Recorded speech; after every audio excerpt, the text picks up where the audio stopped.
Given that this is the double Christmas episode, I thought we'd play a little Christmas music.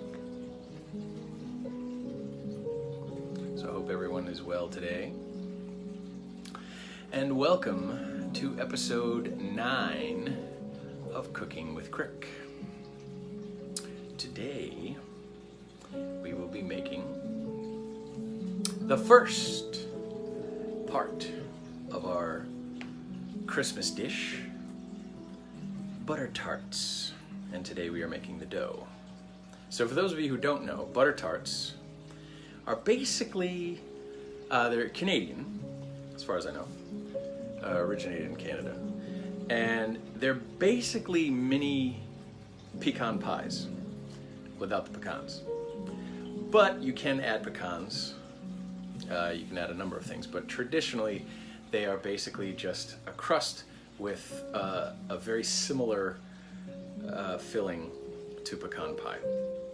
So I thought this would be a great thing to do for Christmas. And because the dough takes a little while to set, and it does take a bit, instead of doing a 2-hour episode, I figured I'd just break it up into 2 episodes. So today we're gonna do the dough. Really, really simple. A lot of easy ingredients, basically kitchen staples, so you don't need a lot. And takes a very short amount of time to get it together, but it does need to rest for about 15 to 30 minutes in the fridge before you end up using it. So I figured that was another good reason to break up the episodes. Also, our topic today will be waiting without waiting. And I know that was kind of vague, but we'll get to that. So for now, let's check in with our ingredients as always. And we have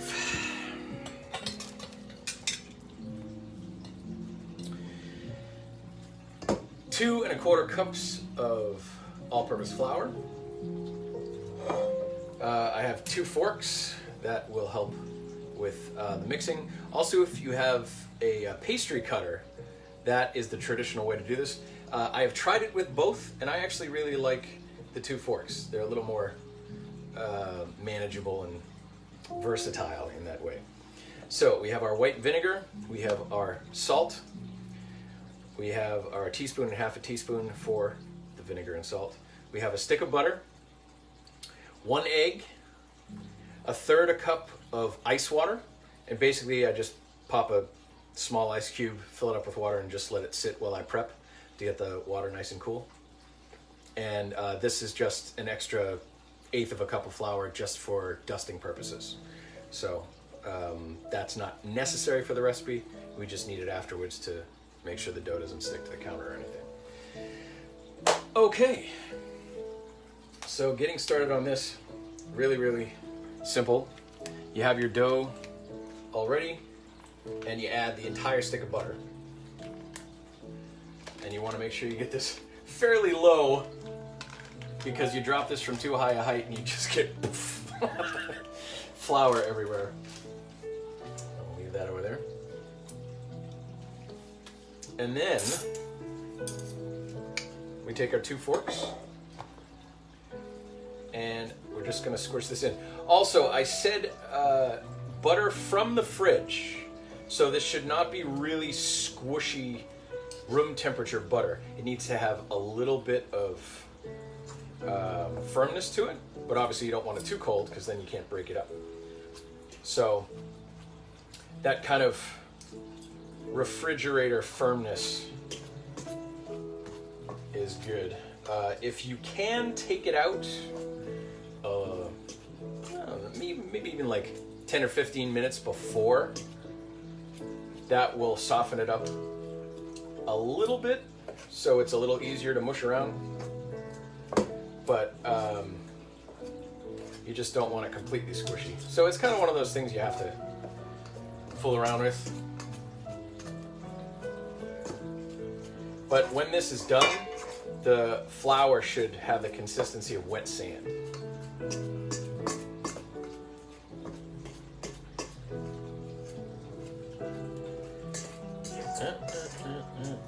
Well, I hope everyone is doing well.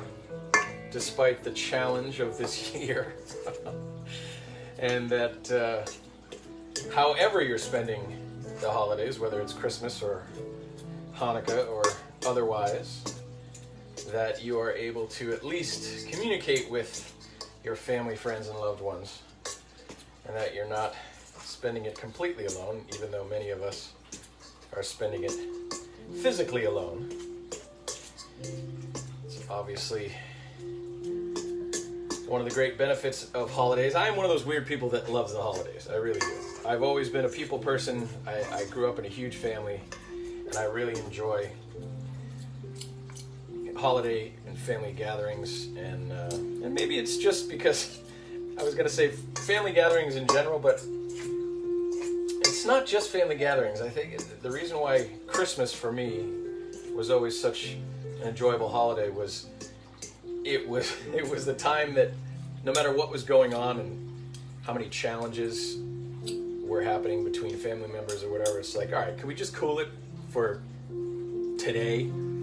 So it was kind of, I mean, granted in the realm of unhealthy relationships and codependency, it was not the best to just shut everything down and pretend it wasn't happening. But at the same time, it was nice to say, you know what, let's drop all the crap, the bullshit, and the things that don't work, and let's focus on enjoyment, joy, love, and togetherness. So I just appreciate that about the holidays in general. Okay, so you kind of want, if there are little beads like this, kind of little beads of butter that are left, that's fine. But you don't want big chunks. And like I said, it's not soft and powdery like it was. It's not soaked, but it is that like thicker, damp sand that you'd see at closer to the water at the beach. So that's what we're looking for. Okay.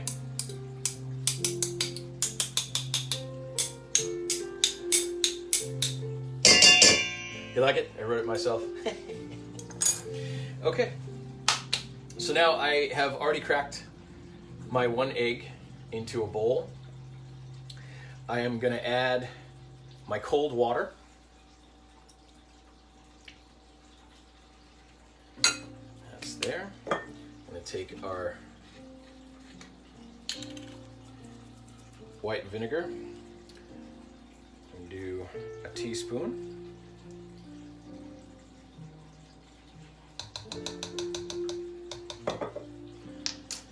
And our half a teaspoon of salt. If I could get it. Come on, salt. There we go.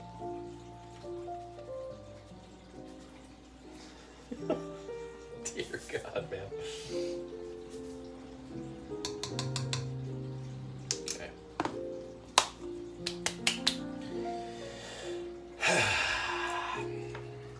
Now I'm just gonna mix that up.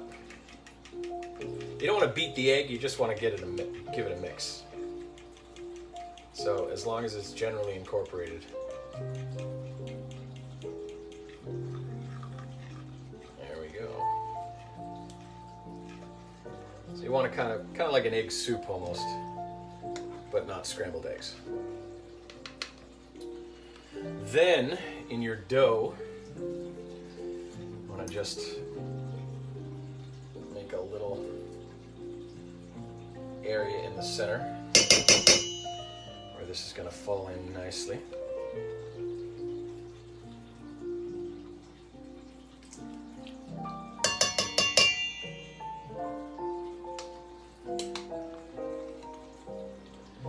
And then you mix. And this will come together fairly quickly. And I remember when I first did this recipe, it didn't seem like that was enough liquid to get this flour into dough, but surprisingly it is. That's why measuring is so important if you haven't done it before. I've certainly winged it a few times in my cooking career and regretted it immediately.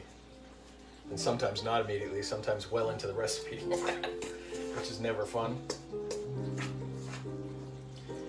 So, I usually get this mostly incorporated, and then I'll dump it on the counter and get it together the rest of the way with my hands.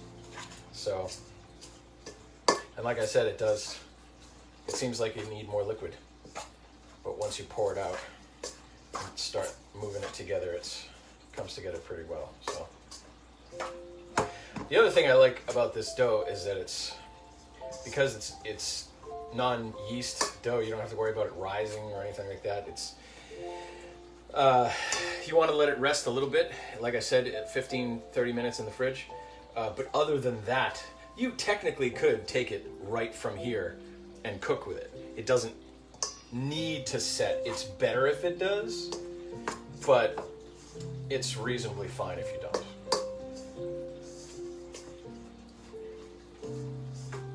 Okay, so just a quick hand wash.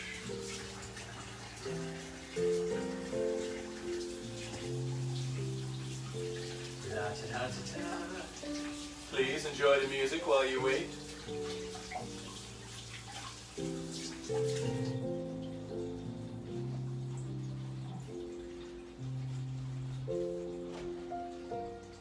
All right. So I already cleaned and wiped down the countertop. We just want to give it a little dusting with our extra flour.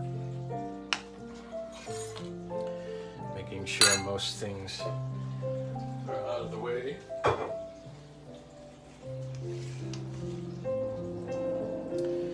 And then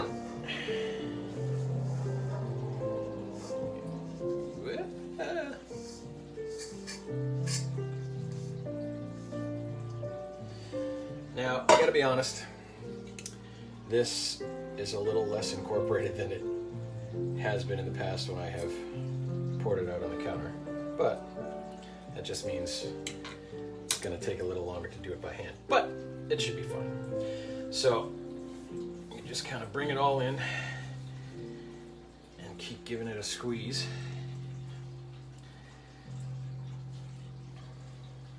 Now, you don't want to really start kneading it yet because it's not completely together. So you want to get it together and then give it a couple flips because you do have some dry pockets in there.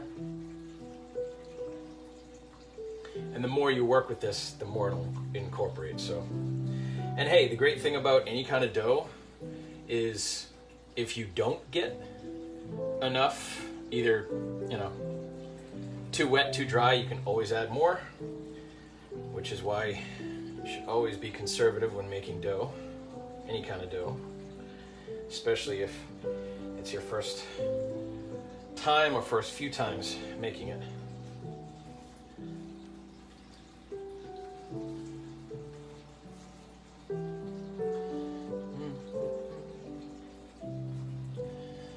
It's really interesting how crumbly this gets in the beginning.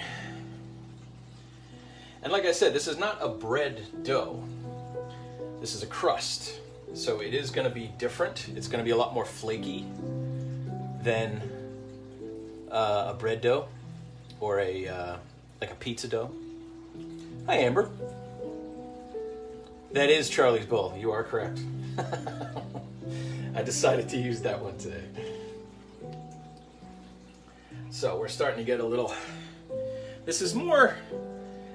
I would say has the consistency of a cookie dough more than a bread dough.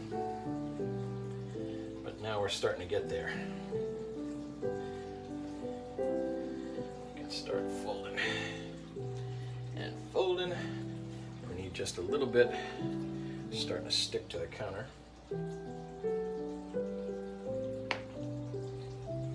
There we go.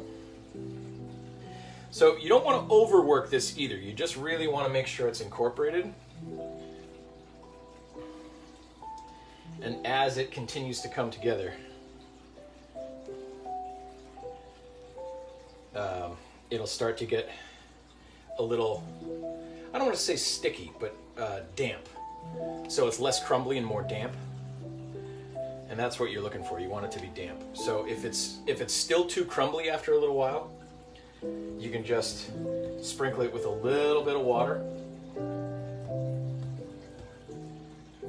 And it'll loosen it up. So in fact,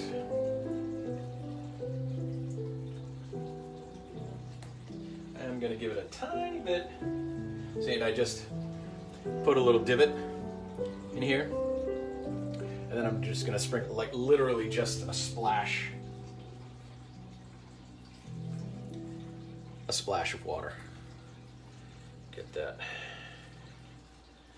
nice and covered through, mixed in, squished on. See, we're getting kind of a little bit of liquid in there. That's all right. That's the thing, like I said, a little goes a long way, especially when you're using measured ingredients. But sometimes things just don't come out the way they're supposed to, even when you do use the exact ingredients. And I don't know why. Cooking's a mystery. Who knows these things?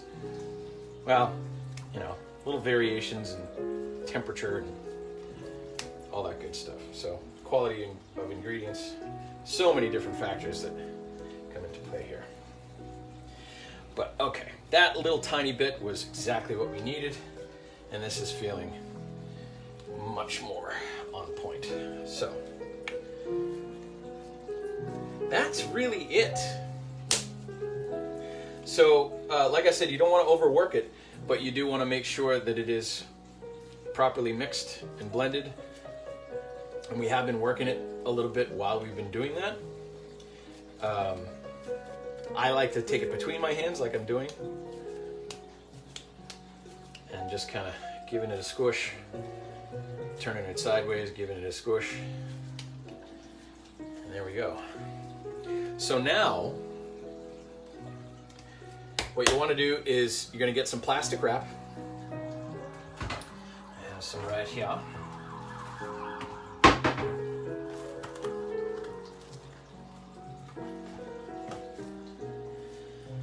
You want to make sure this is not flat, but you don't want a dough ball because it's going to settle in the fridge anyway.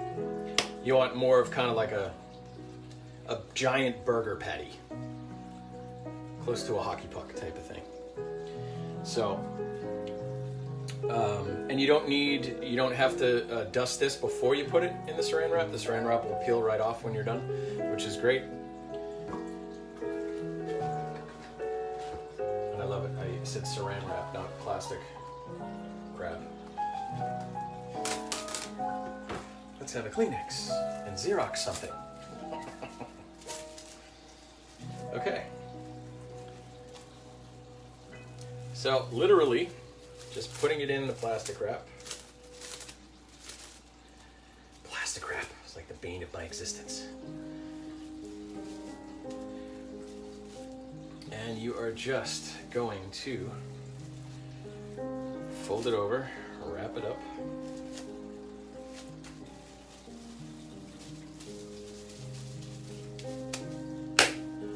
And there you go. Are you going to put this in the fridge for 15 to 30 minutes, and then you can use it. Obviously, we are going to be taking other steps in using this next week to finish the butter tarts.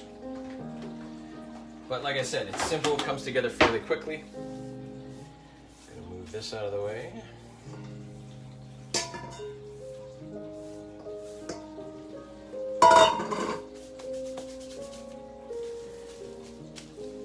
And there you have it. Now I am going to do just a quick little rinse.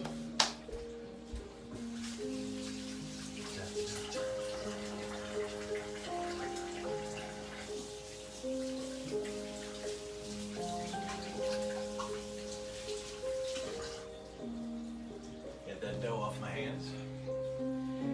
something fun that I quite enjoy about in doing some research about all this. Side note, shout out to one of my favorite bands, Guster. I don't know if anyone knows them, but check them out. They're awesome. It's not often I wear printed t-shirts. This is one of the few I have, so. Anyway, in looking up different doughs in my own research with just cooking in general, I realized that empanada dough, which I have made before, and I've shared it on my Facebook page, but not on Cooking with Crick yet. But empanada dough and butter tart dough are almost exactly the same. So this recipe that I just did with you is empanada dough as well. So you can make savory or sweet. You can make savory empanadas. You can make sweet turnovers. I'm definitely gonna throw in an episode of that with some strawberries and sugar and just making the filling from scratch and then putting it in and then baking baking or frying the turnovers or empanadas. So that I am certainly looking forward to, and I'll have on a future episode. But the bonus then, so we're gonna make the butter tarts out of this, but as I said, and pretty much exactly the same way that we're gonna roll this out and then cut it into circles for the cups. You just take the circles, put your filling in, and fold them over, empanadas. So it's a great versatile dough to make a few different things. So hang on to this recipe in this episode because this is one of my favorite doughs to utilize. So, and like I said, it's really, really versatile. So we're gonna throw this in the fridge, and I would say you want to check it. If you don't use it all right away, it can certainly last a few days. I wouldn't go more than a week, but it depends on your ingredients and your fridge and all that good stuff. So just keep an eye on it. It does last a little while, but like I said, it definitely wouldn't go more than a week.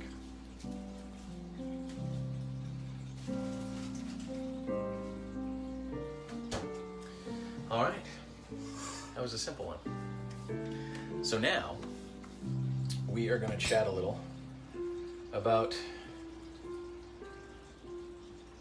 waiting. It's the problem with my notes. I have them on my laptop and it shuts down, so I got to pop the password in again.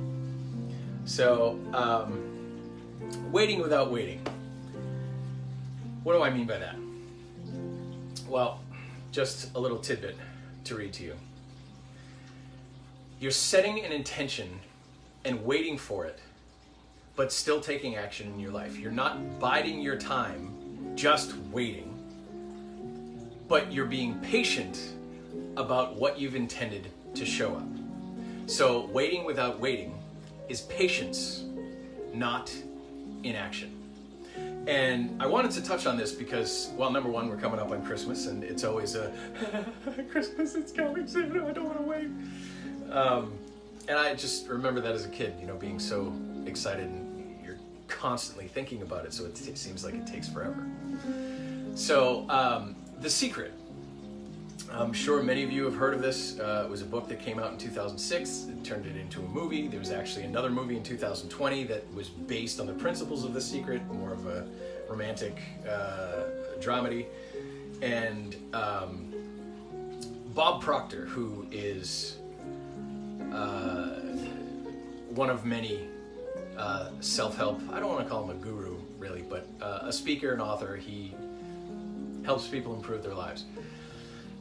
He was a major part in The Secret, and after following him, I discovered him there, and then after following him afterwards, one of his, I don't want to say critiques, but just acknowledgments about the movie The Secret was it focused mainly on the law of attraction, which is great, but his contention was that visualizing is not enough. And this is some of the information that I've certainly come to over the years, that people get caught up with wishing and wanting but they don't execute. They don't put forth the action to help. It's just an assumption. Well, if I wish hard enough or if I pray loud enough, then it will come to me. And the other part of that, as Bob Proctor was saying, is the action. You have to put in action. You can't just hope, wish, think, visualize, and do nothing. So, quick pause to acknowledge my my glorious cousin, Queen Dilly Dally. If those any of you on here know of her, if you don't, please go check her out. She's a fantastic drag queen who I am happy to know and connect with and am related to. So, hello, QDD. How you doing? Lovely to have you on. You're killing me with the marketing here, man. Shut your shenyan up. All right. Yes, you are just a reflection of me. Yes, it's fabulous. Thank you. So Bob Proctor's bigger thing was, yes, it's very important to get in a good frame of mind and visualize and maintain your goals, and however you do that, hope, pray, meditate, you're getting yourself into a state in order to move toward what you want. The problem is if you're not moving, also taking action, then you're just going to remain in this state of wanting forever. So this idea of waiting without waiting, it's especially true in relationships. I know so many people that are just, I just want to find that person that I can be with. And I want to give you a tool that helps with this. Because waiting, the difference between waiting and patience, the only difference is the emotion. So waiting is physically stopping and putting a hold on action in order to perceive or receive a result for you to then take action. Patience is continuing whatever action or awareness. There could be a hold on physically doing something, but the bigger thing is you are not frustrated or angry, or you are calm and waiting without any negative emotion associated. So if you're angrily waiting, that's the opposite of patiently waiting. So you may not be taking action with that specific thing, but you're setting an intention and you're continuing to live your life from a patience perspective. So let me give you an example of what I mean by that. The idea of I just want it, I'm impatient, I'm frustrated. Why? When is it going to get here? That gets annoying, right? So going back to the idea of waiting for Christmas. Why is it so hard to wait for Christmas? Because your attention is so focused on Christmas that it's not here yet, and there are a lot of seconds and minutes and hours and weeks and days before Christmas gets here, right? So, but you're not paying attention, especially getting into adulthood when it's not the big thing it used to be. And suddenly it's like, holy crap, it's Christmas. How the hell did that happen, right? Because you're not focused on it. So the idea of waiting without waiting includes that. So I want to give you a tool, and this is something that I used in order to honestly find my relationship. And I'll give you a little anecdote about that. List making. This is a huge beneficial tool when it comes to not only deciding what you want, but putting forth the effort and the mentality to get it. So you make a list. And you don't sit down and write the whole list out in one sitting. You just start with one thing. If you have more than that, great. But for these purposes, I'll give you the example of how I used it to find my relationship. I've been struggling for pretty much my whole adult life with what is it that I want in a partner? How do I want to be in a relationship? Just trying to figure all that out. And I really started to understand my own desires, needs, and wants probably about 32, 33. And I said, okay, and I forget why I decided to do it. I just started doing it. I wrote something that I liked. And I was very, very specific. And this is the other part. You start writing things down, and then your brain says, I can't do that, because if I do that, that's too specific, or that's too greedy, or if I make it too specific, then it's one person out of 7 billion, and how am I ever going to find? Shut your brain off. Stop. That's not going to help. This is the whole impatient thing, okay? So waiting without waiting is creating and plugging into your wants and desires for your life, and then letting it go and allowing it to show up as you continue to move forward and work and put forth effort in your life in general. Knowing all the while in the back of your mind that, yeah, that is going to happen. That's going to happen eventually. But you're not sitting there looking at the calendar saying, when's Christmas coming? When's Christmas coming? When's Christmas coming? So I wrote something. A couple days later, I wrote one or two more things. A couple days later, it took me months, probably about 3 or 4 months. And by the time I stopped, I could always add more, and that's the thing, the list is never done. But I had 6 pages front and back, over 100 different line items of what I wanted in a partner. Her interests, her physical attributes, her personality, her everything to enormous detail. And especially when I wrote something that I felt like I was being too greedy, especially then. It's like, nope, the reason I'm feeling that is because I'm looking at judgments that either I'm judging myself or I'm thinking about other people judging me for wanting certain things. No one will ever see this list unless you want them to, but this is for you. So, and specific, amazingly specific. I'm not going to go into exact detail about some of the specificity that I used in the list, but I described body parts and little intricate aspects of personality, down to preference of flavors.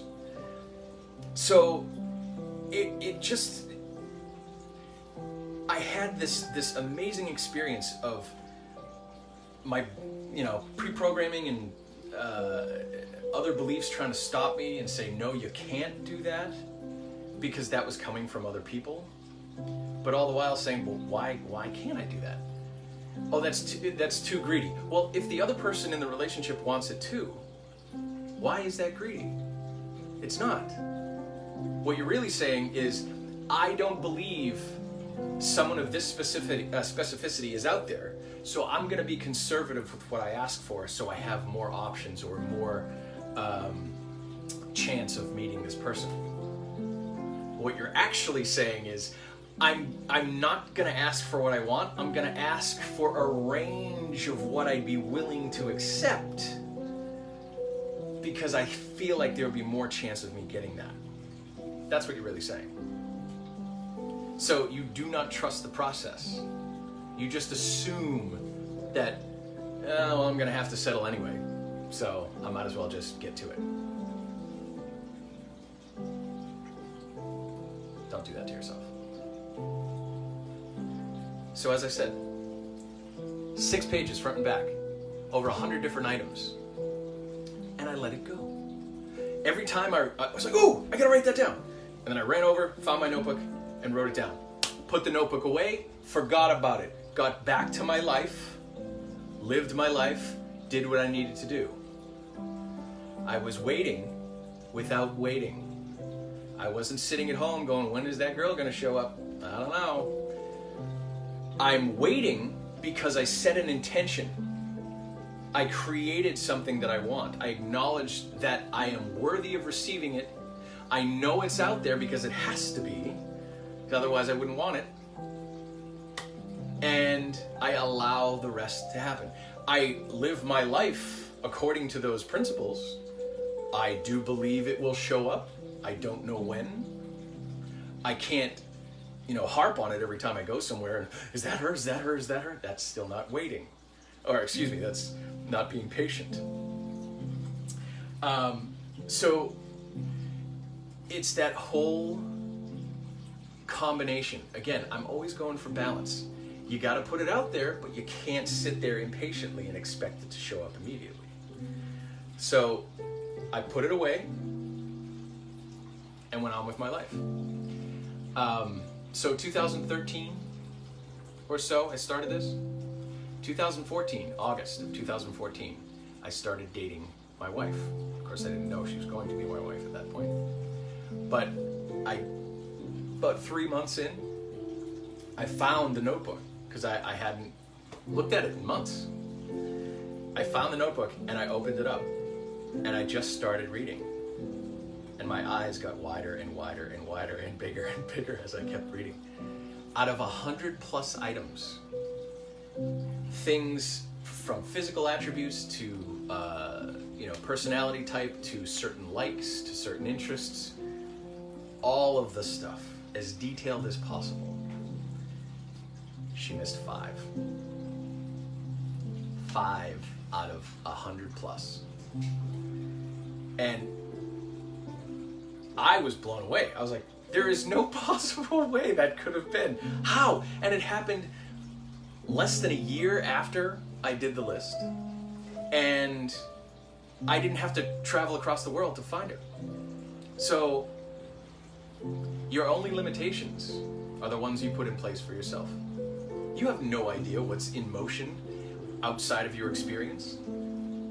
All you have control over is your ability to put something out there and continue to take action in your life, looking at it as if it will happen, not needing to know the how or the when, just the why. And that being said, there will be some how, when, and why episodes coming up, just about how to let things go like that when you're so impatient. But I digress. So waiting without waiting is so important, because not only are you able to set an intention, get it out there, and then allow it to show up when it does, you're not driving yourself crazy in the meantime. And that's the bigger thing. Because however you're expressing whatever you're putting out, if you're looking at it from a law of attraction perspective, like attracts like. So negative, impatient, frustrated, angry, you're going to get situations that feed your negativity, frustration, and anger. That's how it works, right? So wait without waiting as best as possible.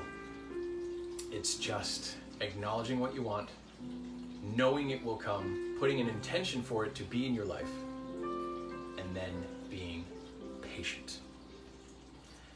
So going back to the Christmas analogy, it's putting a present on your wish list, and then knowing and believing that Santa will bring it on Christmas Day. It's really basically what it is. And I just realized that right now, that this is an amazingly perfect analogy.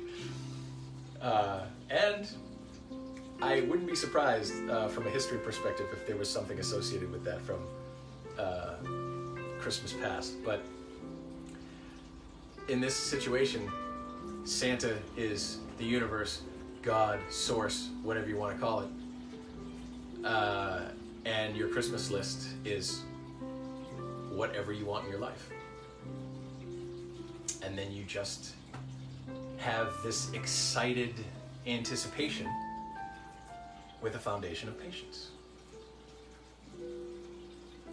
It's an amazing thing. It works wonders.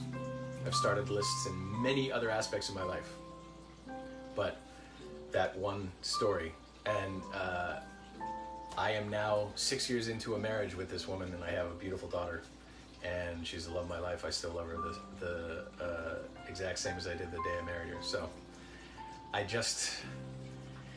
want you to know it's possible. You just have to do it, and don't listen to the naysayers because they don't know what they're doing. You don't ask someone who doesn't have any money how to make $1 million. You don't ask someone who doesn't have what they want in their lives how to get what you want in yours. All right? So, I will leave it at that. That is episode 9 of Cooking with Crick.